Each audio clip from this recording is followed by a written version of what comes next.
Okay, let's get started. All right. Good morning, everybody. My name is Mark Halsey. I'm here with Fiona Halsey, and we are Halsey Legal. Today's Principles Forum presentation is about the efficiently, honestly, and fairly obligation that exists in the Corporations Act. And what we're going to do is look at the issues in relation to it and some practical examples as to what has been held not to be efficiently, honestly, and fairly. So on that note, what I'd like to do is kick off by asking Fiona to take us through the slides. Well, the first thing I'll do is attempt to share screen efficiently, which is was a challenge, isn't it? It is.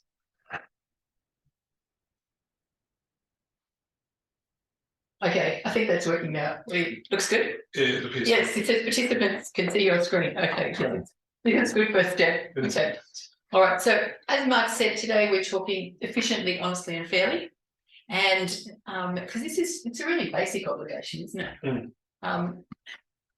It is a basic obligation. I was reading some material recently on one of the published newsletters about this, and looking at licensee obligations, they said, look, efficiently, honestly, and fairly, that's a pretty simple one. Let's get on with the other obligations. Yeah, I know. And it's only when you actually scratch the surface, you just realize, how complex it can be, and how even the courts are uncertain as to what it looks like. But we'll look at that going forward. Yes. So all of you who are regular attendees will be used to our slide. I'm just warning you that you actually need specific information. You need specific advice in this area, and it is not it's not a straightforward area. So yeah, you definitely need. And the presentations for discussion purposes to raise issues rather than to. Exactly. Yeah. Okay. So what we're going to do today is we're going to give a basic introduction, just setting out, basically putting it up on the slide as to what the provision is. Then we're going to talk about what the words mean, how this works as an obligation. Is it one duty or three duties? The question of materiality. And so we're going to spend about the first half of the seminar really talking about these things. Mm-hmm. And then what we're doing after that is the part where we're going to talk about we've got some case studies. Yeah. And those, I think, will probably be the most useful thing for everybody, because what we've done is we've developed one pretty simple case study, and then we've done some variables to it in terms of if things had worked out, if it'd be different, how would it have looked? And I think that's interesting in that it allows you to see it, because whenever you see whenever there's a case study, an example put, for example, in a regulatory guide or something similar, it's always so obvious. They always choose the really obvious one and you think, well, yes. But it's where you get these things on the edges that make it more difficult. And we've also done a case study which actually deals with a situation slightly outside giving advice, because there's a bit of a misunderstanding in terms of as to what this efficiently, honestly, and fairly applies. What triggers it? That's right. And we're starting to see that in complaints. We're starting to see people bandying these terms around without knowing what they are. And we're starting to see them in kind of commercial complaints as well as client complaints. Yeah. So I think that's pretty interesting. So the general obligations are, okay, and this is within the general obligations, and you might like to talk about that a bit. Yeah. I know you thought about that. Well, it's in a future slide actually, but the important. Sorry, everyone. That's all right. But the important thing here is that in the Corporations Act, Section 912, capital A, subsection 1, there are quite a number of obligations. The first cab off the rank, it's one of many obligations, is that a licensee must do all things necessary to ensure that, and this is what Fiona was saying, that financial services covered by the license are provided efficiently, honestly, and fairly. This is not a blanket requirement for the licensee to do everything efficiently, honestly, and fairly. It's the provision of financial services. But the other thing too, which we'll look at in the subsequent slide, is that this is one of about, I think 10 obligations, and it is regarded by ASIC, and there's a particular regulatory guide reference to it, as a standalone obligation in itself. So what ASIC is saying is that you can actually breach other obligations and this at the same time. Yes. You can also breach this without breaching any other obligation, and we'll look at that. Oh, really? So, yeah. Oh, that's interesting. Really? Yeah, it's a spoiler. I don't want to tackle it before this. Okay. That's very interesting. Yeah, it is. Okay, and then I thought we just put in this in the code as well. Okay, now obviously this is a different thing, isn't it? Because it applies to the. But I think the code reflects the obligation to act efficiently, honestly, and fairly, and the values are referred to in terms of the fairness component. Yeah. And I think this is an important part of it. This is the actual obligation expresses the theoretical framework, and code. This aspect of the code puts meat on the bone. It says effectively, as an example, these are the things we would look at, in terms of whether people are acting efficiently, honestly, and fairly. And it struck me that one of the things that I thought was interesting when I sat and looked about it is I thought, okay, so if you look at efficiently, honestly, and fairly here, well, efficiently would be presumably a combination of competence and diligence. Yeah. And then honestly, well, they've got honesty here, but they've also put trustworthiness in there. Correct, which is a which seems to me to be much the same. Yeah. Okay, and then you've got fairness. So it seems that they have actually used slightly different phrasing, but they're very similar concepts, aren't they? Someone's got out a thesaurus, and instead of just repeating the words honestly, efficiently, and fair, they've gone and added those words, but it reflects that obligation. Concept, isn't Absolutely. it? Absolutely. Yeah, and that's a big significant issue, isn't it? Yeah. Okay, so now this is what you were saying in respect of the decision in Beach. Yes. Yeah. So it was very interesting. Justice Beach considered the issue of efficiently, honestly, and fairly, and he used effectively shorthand in the case ASIC versus AGM markets in 2020. And he looked at those obligations in the context or providing, if you like, a framework to Section 760A, capital A of the Corporations Act. And that sets out the objectives of Chapter 7, Chapter 7 being financial markets, which includes financial planning, financial advice, broking, etc. Yes. And so the purpose of Section 760A is to provide for confident and informed decision-making by consumers. It promotes the provision of suitable financial products. It promotes fairness, honesty, and professionalism by those who provide those services. And it also looks to a fair, orderly, and transparent market of financial products. And can we see that you're getting a repetition of those words like fairness in the last two bullet points, and professionalism, and so forth.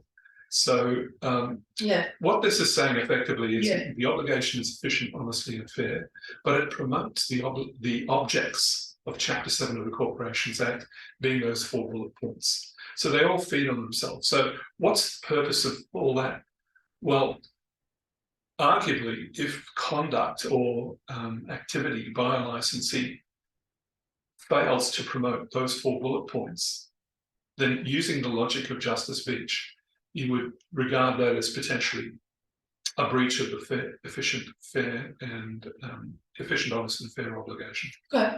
So all these things kind of form a rotating circle, if you like. They kind of feed off each other and reflect back on each other. Yeah, that's true, isn't it? And I noticed that when he went on further, he discussed that in some length, didn't he? That's right. And it's particularly interesting in respect of this. So you've got the efficiently, but one thing that is very important to raise here is the question of what is honesty. And this will come up further in the slides as well. Okay, but it's very interesting in that there's a difference between honesty, as I can see it, in 912A, okay, and in other provisions of the Corps Act. Correct. Okay, because there are restrictions and the breaches if you have engaged in dishonest conduct, and that's actually all the law around that is different to this law. Yeah. Okay. Could I suggest that a probably a simple way of looking at this is that, as you said, honesty is reflected in some of the issues that have been raised here, and in some of the descriptions and the description Justice Peach gave. Now, this is going to sound a little bit strange, but because of the way the Corporations Act defines the words, dishonesty is not the exact opposite of honesty. No, it's not, is it? Dishonesty has a particular meaning, and it requires certain tests to determine whether there has been dishonest conduct, and they are usually in the nature of the tests that apply in a criminal sense. Whereas what Justice Beach is saying in AGM markets is that you could breach the honesty or acting honestly provision if you do something that is not necessarily legally wrong, but even morally wrong. Yeah, so you don't have to be dishonest to breach honest. Dishonest in the context of the they Corporations don't actually meet. They don't. No. They don't. Yeah, exactly. But even dishonest in the question of general law. Yeah. Because that's actually a really it's quite a serious term when it's used. So do you remember, for example, I think in the SIS Act there's a reference to dishonesty, and you can't have been convicted of an offence that involved dishonesty. Do you remember that legislation turns up?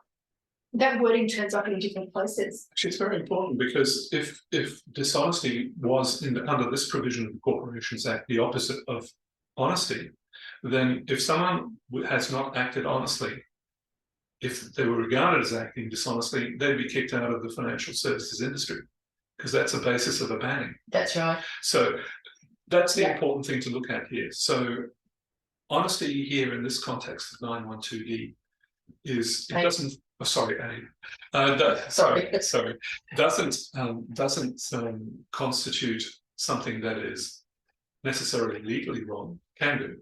Doesn't necessarily have to go that far. It's something that is, it's sufficient if it is morally wrong. Excuse me. It is spring, ladies and gentlemen. It is spring in Western Australia. Sorry about that. Anyway. You go. Yeah, cool. No, that's fine. Thank you. I think the other words are quite important as well. So in terms of efficiently, Justice Beach looks at that in the context of not only providing advice, but also are you or is the licensee competent in complying with its obligations? It would not be acting efficiently under Justice Beach's definition if it didn't have competence in that area. So we've already touched on honesty. And lastly, what is fairness? And he makes the point that it is more than merely even-handedness. It's sound ethical values and judgment. And of course, here's where the circle spins around again. Remember, the word values is incorporated in the Code of Ethics. And so here's the judge quoting that in the context of the definition of efficiently, honestly, and fairly in this particular federal court judgment. That's true. And I also noticed that competence is here as well. And that's in the code. Of course. You're right. That's interesting. It's quite. So then how does it fit with the other obligations? This is what you mentioned before. So the important thing to consider here is that, and this is out of ASIC Regulatory Guide RG 104, paragraph 56, the efficiently, honestly, and fairly obligation is a standalone obligation and operates from separately, I guess I should have put there, operates separately from the other general obligations, which you'll see that the efficiently, honestly, and fairly obligation is effectively subsection A. It's 912 capital A, 1 little a. There are all those other subsections from AA through to J, which are also other general obligations, but ASIC makes it clear that the efficiently, honestly, and fairly obligation is a separate and standalone obligation. And the example they give in paragraph 56 is if a licensee breaches contractual obligations to its clients, this may not amount to a breach of the other general obligations, but could amount to a failure to provide financial services efficiently, honestly, and fairly because of the breach of contract. And that would be a breach of one of the obligations, a standalone separate obligation, even though it doesn't involve the other obligations being breached. That's very interesting. So, for example, if you were, one of the obvious ways of that would be that if you've got a client service agreement that promises particular services. Annual reviews. Yeah, for example, Yep. and those services are not provided. Yep. Okay, then, but I think, you know, the other thing that'd be interesting is you could take the annual reviews is one. But I'm thinking that there might be other contractual obligations which are not so clear as, you know, like, I don't know what they might be, but whatever else will provide. Yeah, look, some of the people listening to this presentation will laugh, because I am always talking about the titanic struggle between people in the marketing departments of licensees and the legal departments of licensees. And this is why I generally say it is really important not to overpromise. If you build in a representation into a contract because you're using flowery language and you want to give the client a sense of value add and that sort of thing, you better actually do it. Because otherwise you could find yourself, even though it may not be a licensee obligation specifically coded in the actual Corporations Act, you might find that you've actually breached honestly, efficiently, honestly, and fairly. Because of what ASIC has said in paragraph 56, so great care needs to be taken in terms of any marketing that's done and representations as to what you're going to do for the. Because we do find people taking their client service agreements and putting on all of they want to make it look like an impressive document, and so they put all these promises in there, forgetting that an agreement is not a marketing contract document. Is a legal document. It's not a marketing document. Yes, absolutely. And you should be very careful with what you're promising to do. Yeah. Oh, that's very interesting. So then we've got the issue of is efficiently, honestly, and fairly, is it one combined duty or three separate duties? Okay, but we're getting quite different. Yeah, the courts are not helpful here. They are, as they are in a number of areas, contradictory in their approach. The problem, of course, is that all these cases that I'm referring to on this page occurred between 2019, apparently, 2018, and 2022. So they're all very recent cases. They are actually quite different. So just briefly, I don't want to spend too much time on it. I just want to point out that it's not, for those people who thought three simple words, really simple concepts, it's not, trust me. The traditional approach is collective. It's referred to Justice Beach as compendious, that for a word. Well, you know something, I discovered that word's actually used very broadly by the judges in this space. They're often, quite a number of them are using that. Is it used in the same way? Exactly. Oh, okay. Yeah, it's quite a broadly used term. Okay. So the traditional approach is a collective approach. You look at the three as a combined duty. Okay. However, in ASIC versus Westpac, the role of fairness as a singular duty that, if not met, could give rise to a breach of the obligation was held. So, okay. So, are you saying then that if the test is efficiently, honestly, and fairly, and you breach fairness, okay, that you breach effectively the phrase efficiently, honestly, and fairly. You don't just breach fairly. Correct. Okay. So it's looked at as but each of these are looked at as a standalone singular duty. Interesting. So that was the Westpac case, but then along comes Justice Beach in AGM markets, and he reverts back to the collective approach. Okay. Subsequently, the courts have gone, so it's backwards and forwards. Subsequently, the courts appear to have returned to the singular obligation approach in Moby Super, and most importantly, and most relevant, I guess, to financial planning operations, the RI Advice Group case. Do you remember the case which involved the failure to monitor and supervise authorised representatives in cybersecurity? It's held to be a breach of acting efficiently, and this was a standalone obligation, and it constituted a breach of that general obligation of the Corporations Act. This is the preferred approach, obviously, taken by ASIC. We know that because ASIC argued this approach in the RI Advice Group case. Why do ASIC care whether breach one means breach the whole lot or a breach of something? Why do they care? My guess is it's easier to get a prosecution. All right. Okay. All right. So, I mean, think about it. If you think about it logically, do you remember in the case of personal advice versus general advice, the Corporations Act specifically says if you consider any one of the following being the client's financial situation, needs, or objectives, then you're in for personal advice. You don't have to look at it from a combined perspective. Yeah, right. This legislation talks about efficiently, honestly, and fairly. Connective word is and. There might have been some suggestion based on the wording that it's a collective approach, and that was the traditional approach as per bullet point 1. But the most recent approach on this that I can see is RI Advice Group, where ASIC successfully argued that a breach of the efficiently of duty within the obligation was sufficient to breach the overall obligation, and the federal court agreed. But it is contrary to earlier approaches, and where this ends up, who knows what the next approach is. I think from the point of view from the point of view of ROs and principals listening to this presentation, just be aware that the ASIC approach, as argued in RI Advice Group case, was that a breach of one of those, efficiently, honestly, and fairly, constituted a breach of the overall obligation. And so it may be sensible. I mean, obviously, we would want to, if we were representing someone, argue the collective approach rather than singular approach.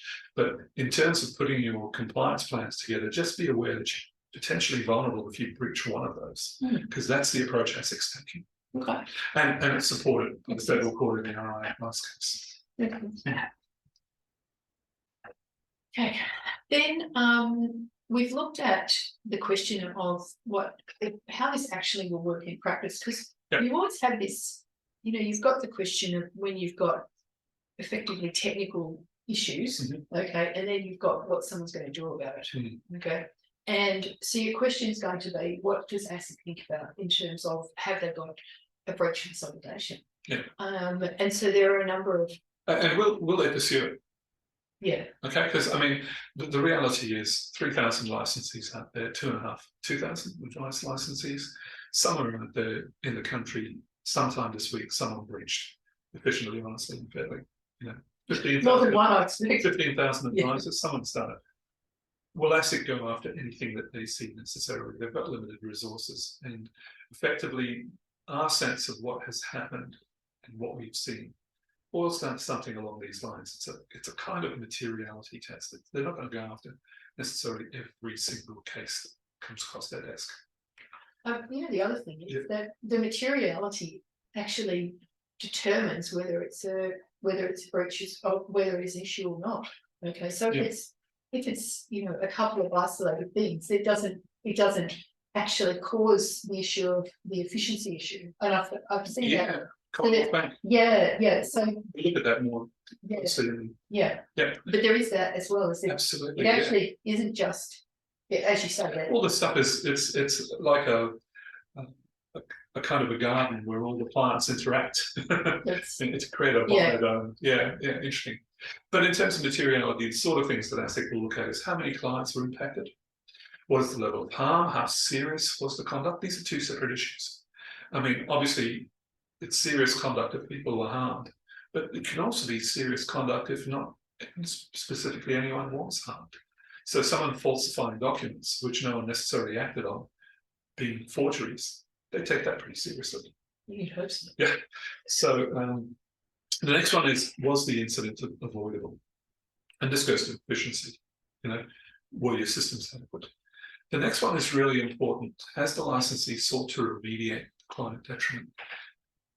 The concept of fairness within this obligation, efficiently, honestly, and fairly, is the essence of the remediation obligation. ASIC cites efficiently, honestly, and fairly obligation as the legal basis for ASIC's position regarding a licensee's proactive remediation duty as set out in RGs 256 and 277.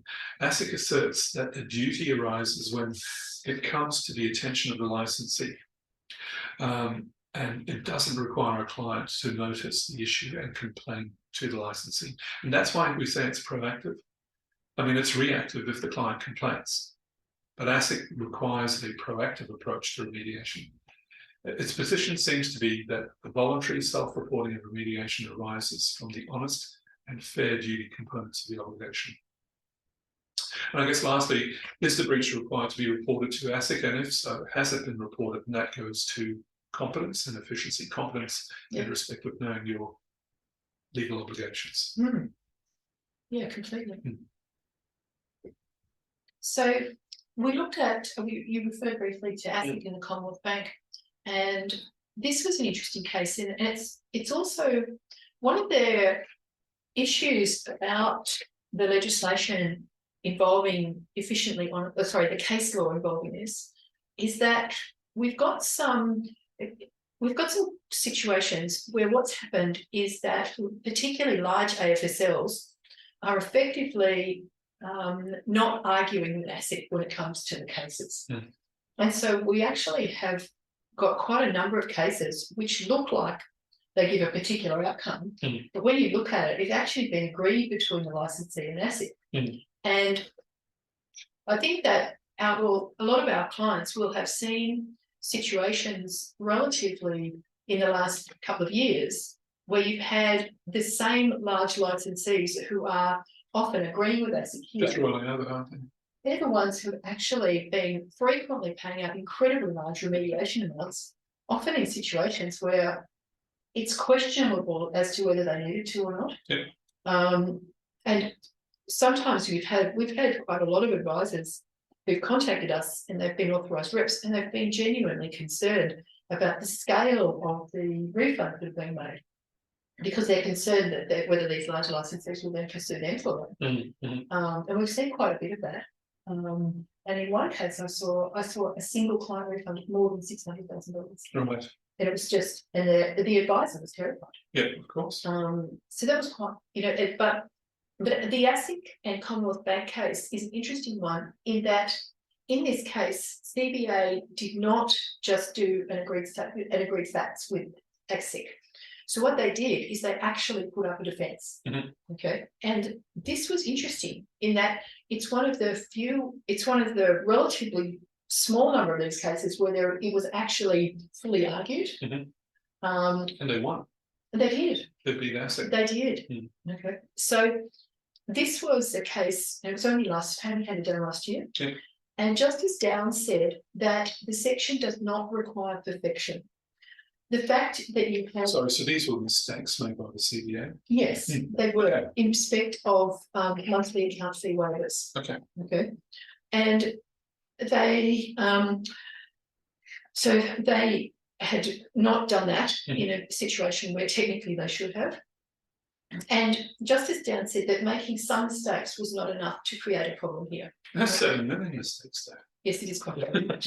It's not a few. The bank was having a good day there. That's extraordinary. However, what happened here is that Justice Downs found that ASIC actually had to prove the actual failure, and that it should have and that it was wrongly done, that an efficient organisation wouldn't have made these mistakes, and that ASIC actually needed to prove it. Right. Okay.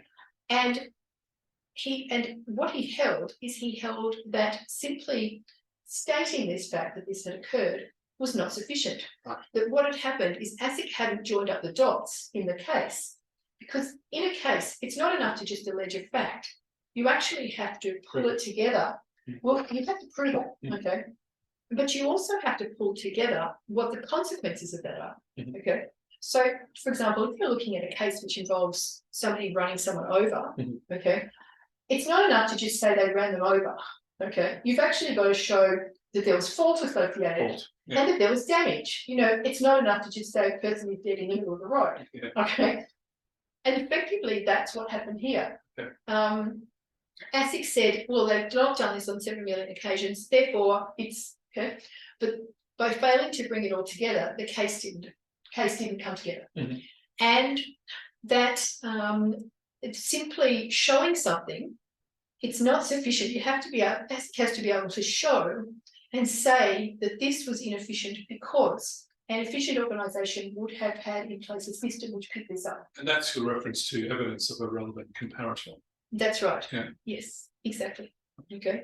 So that's and so the fact of these failures did not show that they were inadequate. Mhm. Okay, you actually had to really put on quite a lot more evidence there, and as a result, they weren't able to get a conviction on this one. Right. So quite an interesting case, I thought. But now, okay, what we'd like to do now. Oh, sorry. These are the examples of some examples where the conduct has breached the obligation, and I just put these up because I thought they might be interesting for people to see some examples of when these actually have occurred. Now, I know you can all read these, okay, and it's but should we just work through these? Yeah. Okay. So, inducing clients to trade in options where really all they wanted to do was get commissions from it. Okay, that's not. Permitting inappropriate advice to be given to investors. Obviously, that would be on a particular. You'd imagine it would be on a particular scale, and there needs to be acknowledged things. Offending related party dealings. Well, look, just as an example, point two. I mean, if for example, a licensee had client file reviews of their representatives, and in the review it became obvious that there were non-approved products being promoted, but there weren't non-approved products, but not a breach of the Corporations Act. So a report comes back to the RMs and the principals of the licensee saying, look, your guy hasn't committed any breaches of the Corporations Act, but we were rather surprised to find these particular products in the portfolios. They're not on your APL. Oh, yes. Okay, and then for example, the licensee does nothing about it, having it been drawn to its attention that there's been a breach of its own internal policies, not necessarily the law. Remember the example, you don't actually have to breach the law, you just have to act contrary to your own even internal policies that you've set up. Sure. So I think that's a good example. Sorry.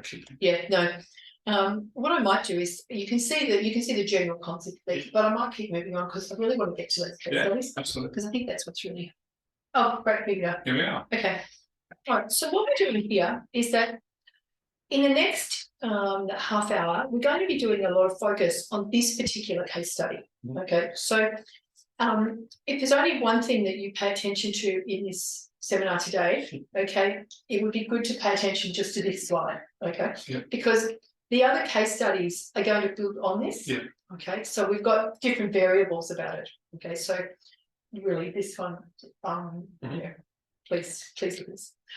So Joshua is an authorised rep of AFSL Co. AFSL Co becomes aware that at least 3 of his clients have received advice from him to invest 20% of their portfolios into gold exchange traded funds. The 3 clients are Sally, who is 40, CEO of a mining company, and an experienced share trader. Richard, who is 45 and an IT specialist. And Emily, who is 80 and retired with both vision and hearing loss. And in case you think that Emily's extreme and that this is out there, okay, we've actually seen this. Okay, we have actually seen this one. Okay, this one, exactly. So these are the basics, okay, and then we've got 3 variables that hang on this, okay. So variable 1 is AFSL Co becomes aware of the AR's advice during time of file review. That's what I was talking about.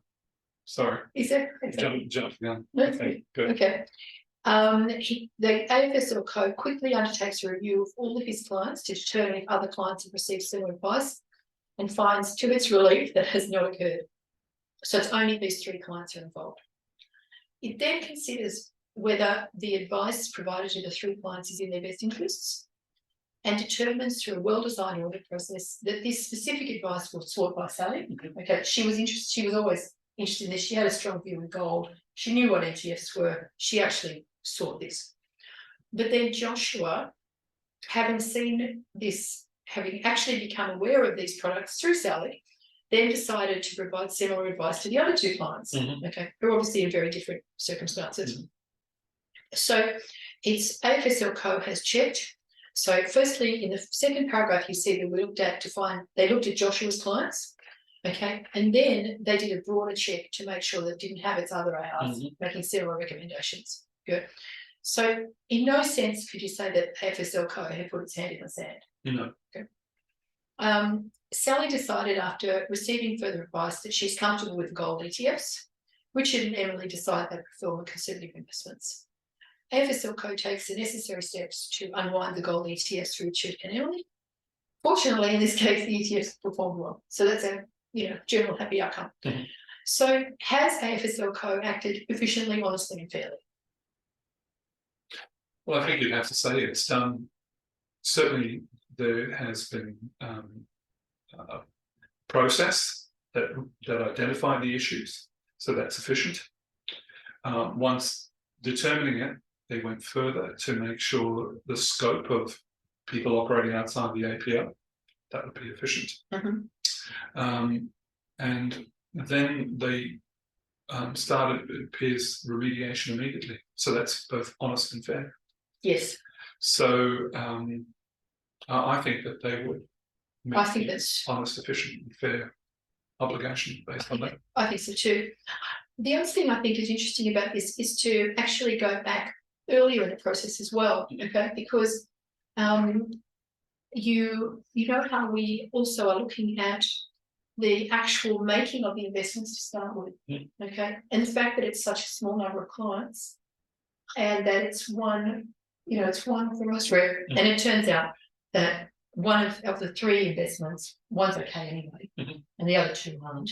But the scale of it is so small in comparison with what's going on here, that even if you look back at the beginning of the process to see if the making of investments failed that test, I don't think you do. Okay, so I think that's okay. Yeah, but I agree.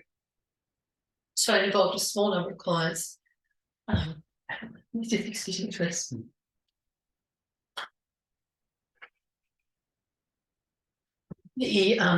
So we've got both ends of this. What in a transaction center I'd call front end and back end.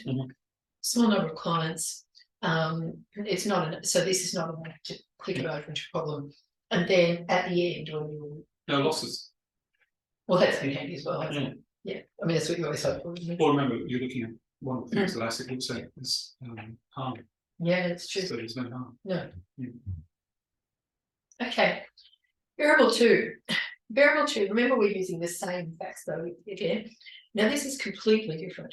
Okay.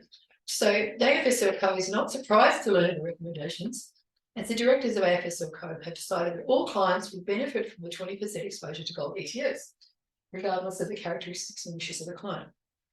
So their model portfolios generally contain such a 20% exposure, unless the client specifically complains that they don't wish to hold these assets. Okay. Even in that situation, where they don't, the AFSL Co attempts to talk the client into holding the gold ETFs. So they really want to do it. Now, one of the things that I just raised in a general sense is that, how you've got this, it's they've given everybody this exposure to these relatively, I mean, I'd describe this as aggressive investments, would you? Yeah, I mean, they're volatile. Yeah. Okay, and do you remember that AFCA's position is that you can't give a conservative or client any aggressive investments?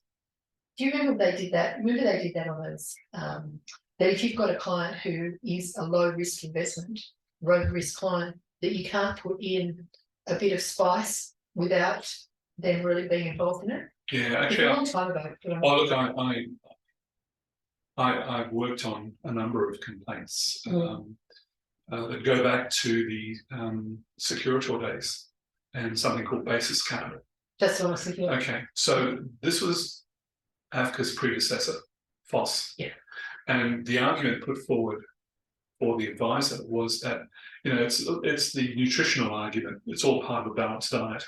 Oh, that's right. Nutrition pyramid. Yeah. You can have a bit of ice cream once a week. Exactly. Yeah. So, but FOSS, which was AFCA's predecessor, didn't buy that. They basically said, look, and of course there's no appeal against the determination. Yeah. They said that while the other investments in the portfolio did make money, the client should never have been in basis capital, which was an extremely aggressive income producing note, and basically made an award against the licensee based on basis capital. So that's what we're talking about here with Casamance. The fact that as per the variable 2 or scenario, variable 1 or scenario 1 case we looked at, where I said, look, they're acting, there was a problem because it was outside the approved product list. Obviously, it's within the approved product list, but it's still not acting so-called efficiently because it is contrary to published positions by Edelman justices in the federal court.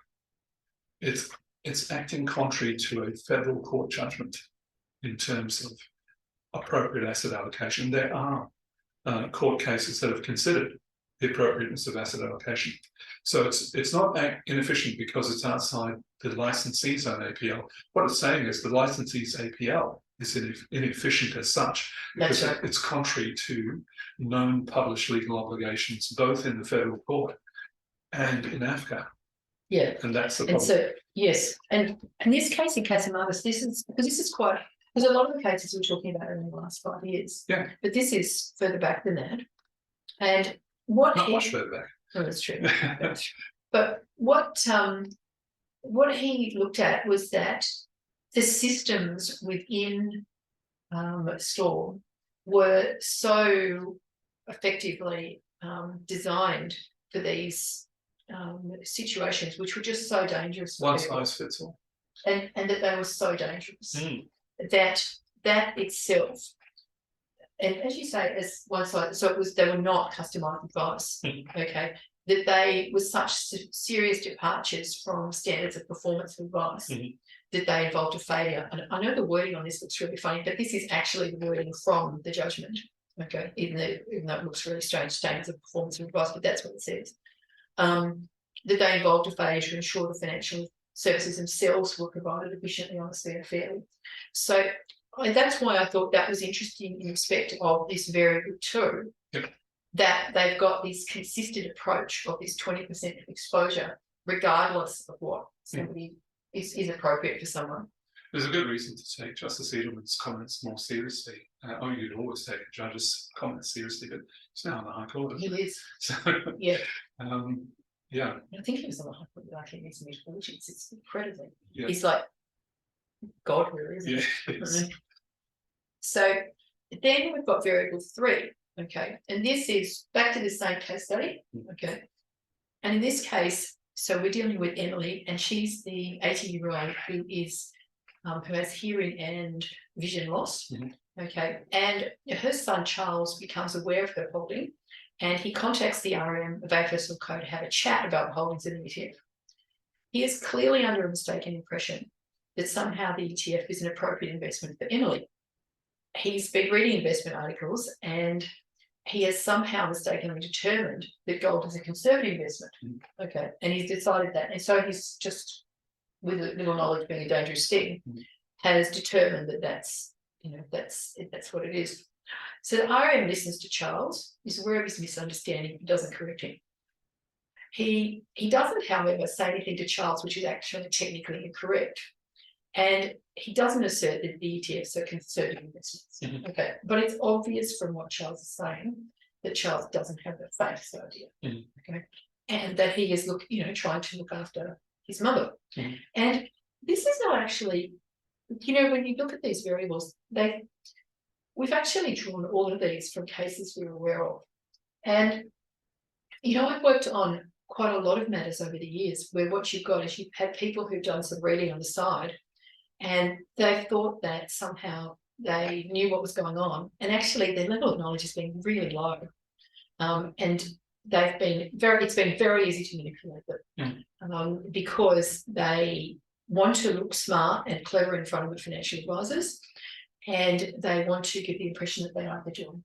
And they are, it's just super easy to manipulate them, and it's said repeatedly. So in this circumstance, by not correcting Charles, is the RM himself behaving efficiently, honestly, and fairly? Well, I would say not.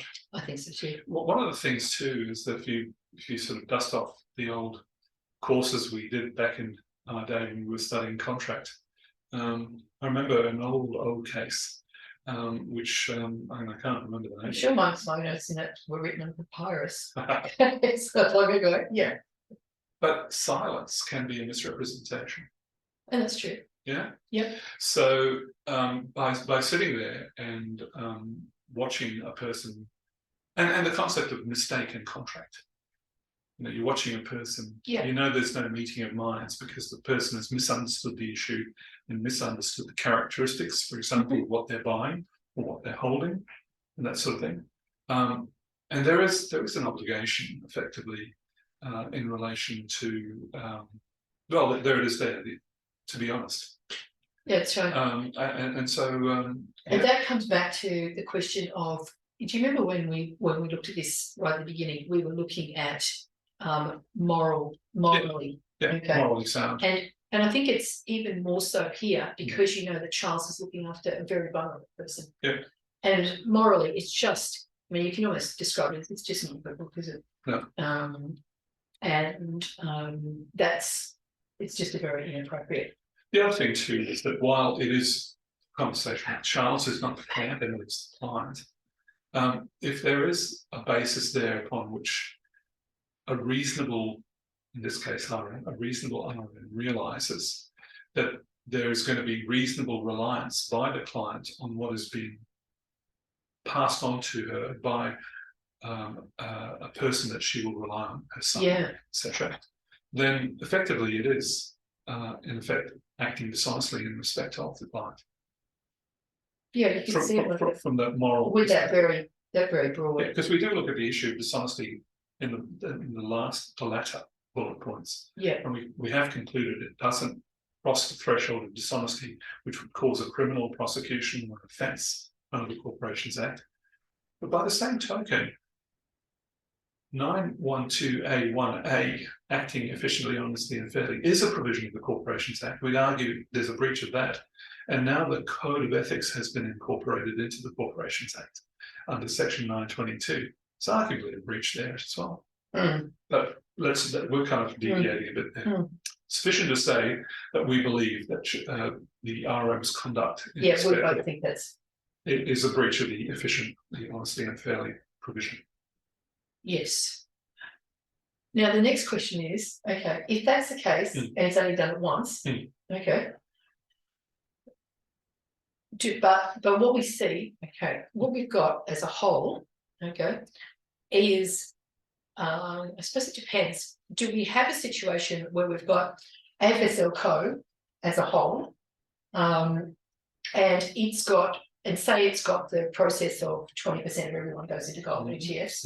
Okay, you've only got one of these conversations here. Okay, in respect of that, because this is a pretty specific case. Yes. Okay. Just the fact that you've only got one of these conversations, does that make a difference, or do you see it all as you've got an overall effective scheme, which is the AFSL as a whole is putting all the clients into something which is probably quite, it's not in their best interests, and it deals with, there are so many other issues associated with it. And then you've got this add-on of this quietness. Okay, does that all come together to make a general, almost like a general scheme of not behaving efficiently and fairly? Yeah, there are different positions. I know that, for example, a major international law firm would regard that you need to look at each of these breaches separately. I would beg to differ. I think that you're looking at an overall position. Separate issues here. So if we're talking about repetition of these sort of situations, that might be significant in the context of, for example, breach reporting. Yes. Okay. So that's not what we're talking about here. Okay. That's a separate issue. Is there a breach of the efficiently, honestly and fairly obligation? One example, Emily, 80 years old, obviously suffering disabilities, put into the wrong types of investment, wrong asset allocation, etc. And we know that because of the Casamatis case. We know that because of the basis capital case. Those are almost 10 years apart. So the law hasn't changed, or the approach taken hasn't changed. If there is a failure by the RM and AFSL code to immediately start remediating Emily, I believe there's a breach of efficiently, honestly, and fairly. Yeah. If there is a part of an action or conduct on behalf of by the RM of the AFSL code to not immediately go and start looking through their client base to find vulnerable people, and we're not just talking about because of age, we could be talking about them because of other forms of disability, and the appropriateness based on an investment that doesn't produce income, for example, or a cash flow.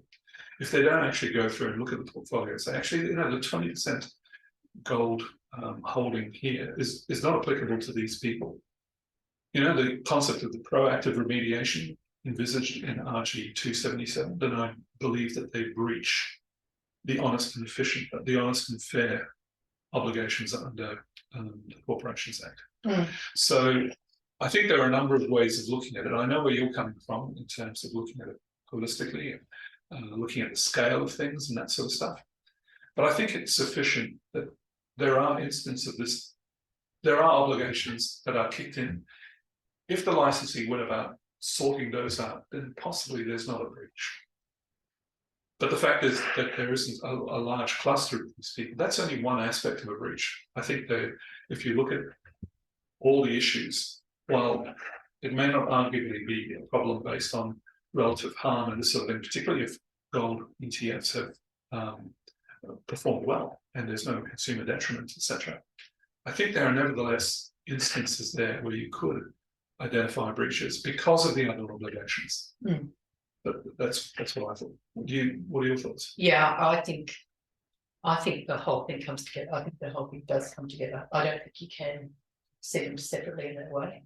And importantly, as per RI Advice Group, Federal Court and ASIC in the last instances have said you just need to have crossed the line in one area, and that's sufficient.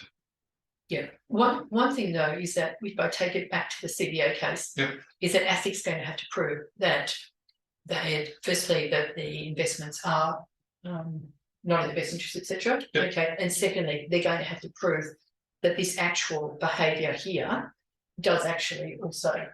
Absolutely. And from what I read in the summary of the CBA, ASIC did not lead expert advice. They did not. Yeah. Okay. I don't think it would be hard to find an expert out there that says that gold ETFs, 20% of the portfolio of an 80-year-old,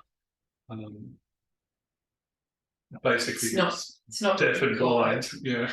I don't think you have too many problems finding an expert to sort of say that this is a problem. No, I don't think so either. Okay. Oops. Sorry. Okay, and then we've put another one in because, as I mentioned at the beginning, there are always questions about whether or not how broadly this extends. Okay, and we are seeing complaints, particularly in disputes between AFSLs and ARs. We're seeing ARs make allegations. Sure, we've got some similar to this happening now. Oh yeah. Yeah. Always.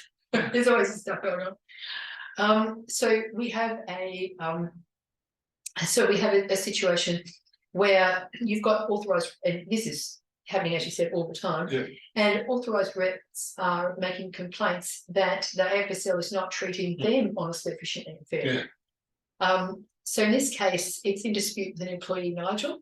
Nigel is claiming that he has been paid less than an award wage for financial planner under the Banking and Finance Award. He alleges by not being paid in accordance with the award, AFSL Co is acting unfairly and inefficiently as in breach of section 912A1A. He further alleges that his superannuation has not been paid and that this is dishonest, being another breach of the provisions. Is there a basis for his claims under 912A1A, the obligation of efficiently, honestly and fairly? No. No, there's not. Arguably there's a fair work issue, but certainly not a corporations act. There's a lot of fairness around here, isn't there? Yeah. No, it only applies to the provision of financial services by AFSL Co. Okay. And in fact, that's part of the wording of the section applying within the context of the provision of financial services. That's right. Yeah. So exactly. It just goes to show that people only read things in legislation that they want to read. Yeah, it's very specific there. So those kind of general claims that don't stand up, No. they need to deal with. So, and that would apply to dispute between the AFSL co and its employees, between the AFSL co and its authorised reps, And even another AFSL. Yeah, that's right. Yeah. Okay. One thing I just would mention is that when you said that, an important point is that it can apply between a product issuer and an AFSL advisor. Yeah, it can apply there. Yep. Okay, because that can connect with the actual with the provision of financial services. So you do see it in that situation. Yep.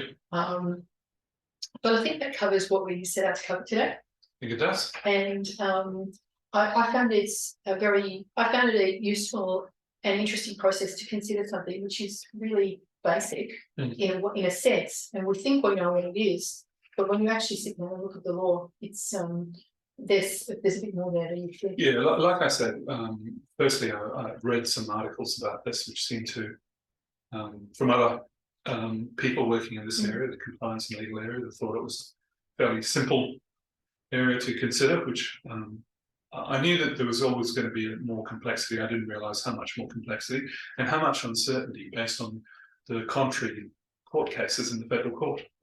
And I remember having a chat with someone about it, about a principals forum, and they said, well, that's going to take 5 minutes. What else are you going to talk about? Whereas, in fact, there's just so much to this that we could have kept going, but obviously we're conscious of your time. You know, the thing that I found most interesting was this very different definition of honesty.